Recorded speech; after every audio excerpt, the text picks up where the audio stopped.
Hello. Now I'd like to talk to you a little bit about the nature of friendship. Social psychologist Beverly Fair defines friendship as a voluntary personal relationship, typically providing intimacy and assistance, in which the two parties like each other and seek each other's company. While certainly that's accurate, here's a great definition I saw on a greeting card. Friends are the family we choose for ourselves.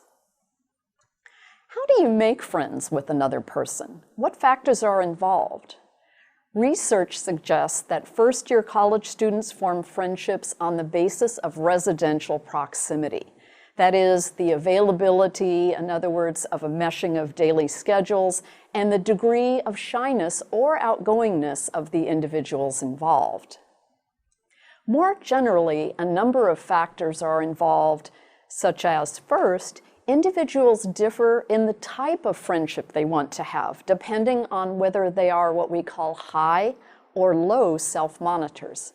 High self-monitors prefer to have broad networks of friends with whom they share interests and participation in specific activities, but not much else.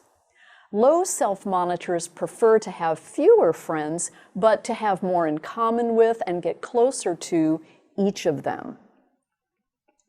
In developing a friendship with somebody, proximity initially weighs in. The pool of individuals who are available to make friends with each other is limited to a certain extent by geography. Who you live near, who you have classes with, who you work with, who your friends and relatives introduce you to. Therefore, mere exposure, which means the effect of encountering someone over and over again on a regular basis, facilitates friendship development.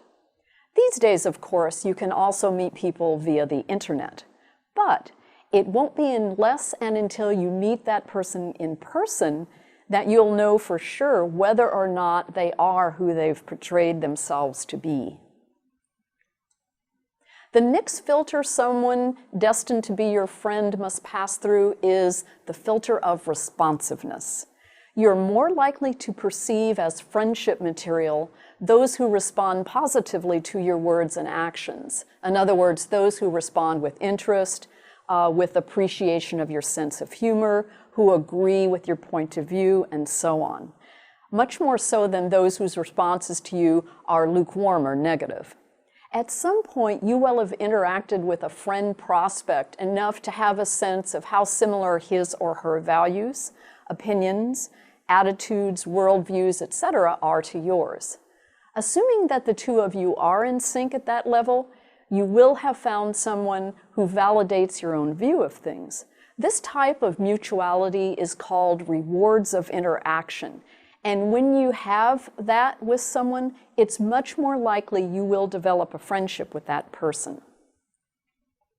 All that said, you might encounter the greatest friend prospect in the world, but at a time when you simply do not have the time or energy it takes to develop a new friendship with anybody. If your what we call friendship budget does not at the time permit your expenditure of the necessary amount of time and energy to develop a new friendship, you may not be able to do so. General attributes of friendship include equality, acceptance, respect, loyalty, responsiveness, support, commitment, and what we call capitalization. This is getting excited about your friend's successes and celebrating them. A group of college students in a research project judged how close of a friend someone was by the degree to which their friendship with that person provided companionship, sharing activities that is, consideration, in other words, providing help and support, communication, in particular self-disclosure and affection. Social psychologists did a cross-cultural study on friendship norms. They developed a whole list of the types of expectations that friends might have of each other, then asked citizens of England, Italy, Hong Kong, and Japan which ones seemed the most valid. Based on the responses that the investigators received, they concluded that these rules of friendship were universal. Volunteering to help your friend in time of need. Respecting the friend's privacy. Keeping their confidences. Trusting and confiding in each other. Standing up for the other person in their absence. You don't criticize each other in public. Showing emotional support. Looking him or her in the eye during conversation. Striving to make him or her happy while in their company. Not being jealous or critical of each other's relationships. And being tolerant of each other's friends. Another quality between friends is sharing news of success with the other person, asking for personal advice, not nag the other person, engaging in joking or teasing with the friend. You seek to repay debts and favors and compliments. You disclose your personal feelings or problems to your friend.